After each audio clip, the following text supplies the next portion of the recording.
So, ito yung picture namin ni Hero, ni Gabi, ako at ang asawa ko. And tingnan mo naman yung leg. Yan ang laging sinasabi ng asawa ko.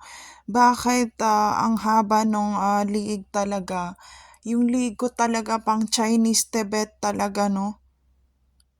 Yung sa China na malayo sa malapit sa boundary ng Temple of China. Long neck sila. And walang enhancement yung liig. Kaya sabi ng asawa ko, lalo na yung first meet kami, sabi niya, ang haba ng liig mo, B. Sabi ko, ewan ko. Ayan. And then lumalabas talaga dito sa mga anak namin yung Chinese blood talaga. Tingnan mo naman yung forehead talaga. Pang Chinese ang forehead. Eto, kami lang nandito sa dagat kasi nung time na pumunta kami, may mga Pilipino dito na ni-red sa dagat na to kasi hindi prayer meeting ang ginagawa nila. Parang meron silang ginagawa doon sa mga tent. Kaya sila pinuntahan ng pulis. And mabubuwag din yung mga gagawin nila kasi malalaman ng pulis na hindi sila mga magpamilya na mga kumbaga gusto lang nila magparami doon sa lugar. Kaya pinapauwi rin sila.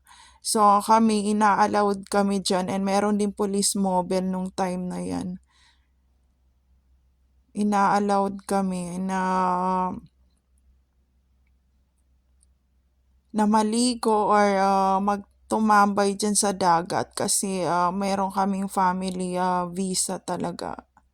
So, ayan. Yung damit ko na to nawala to. Tingnan nyo naman kung gaano ako kapayat. Yun nga, sabi na sa ko, walang yan walang inedit-edit dyan. Hindi ako nag-makeup. And pinatrim ko yung aking kilay dyan. And sinabi ng asawa ko na, ang haba ng liig mo, ganyan-ganyan. Siguro nung last martial yung iniikutan ng mga Chinese doon, ako siguro yung kaso dinadala ako sa hospital para i-enhance yung aking ilong para hindi mahalata. And also binakbak nila yung ngipin ko para hindi ako ma-rescue talaga ng Chinese or ng Marines na personnel talaga nung time na yon.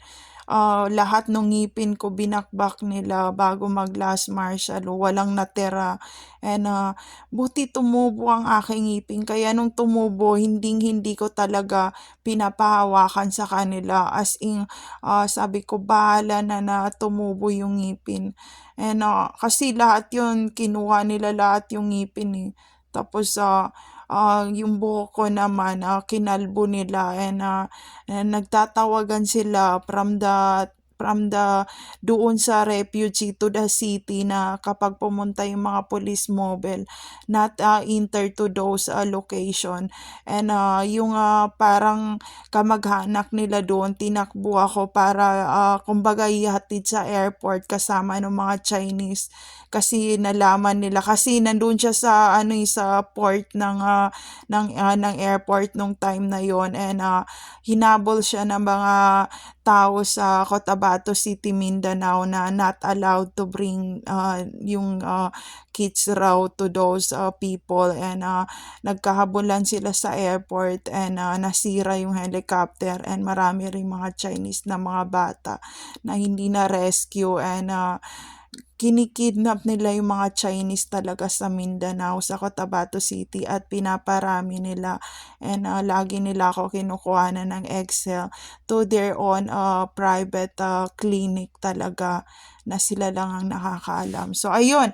I just wanna share, friends. There's no safe place to all targeted individual out there. Take care always, everyone. And nung nag-abroad ako, nung nagpa-medical ako, nalaman malalaman nila na Asian ang aking blood at hindi Pilipina ang aking blood, and apat kami Asian ang aming blood at hindi Pilipina. Nagtaka lang sila bakit raw parang niritoke yung mga mukha namin, na lumaki yung mga eyeballs namin, and compare doon sa mga Chinese, but yung skin tone ay lumalabas na positive na Chinese talaga.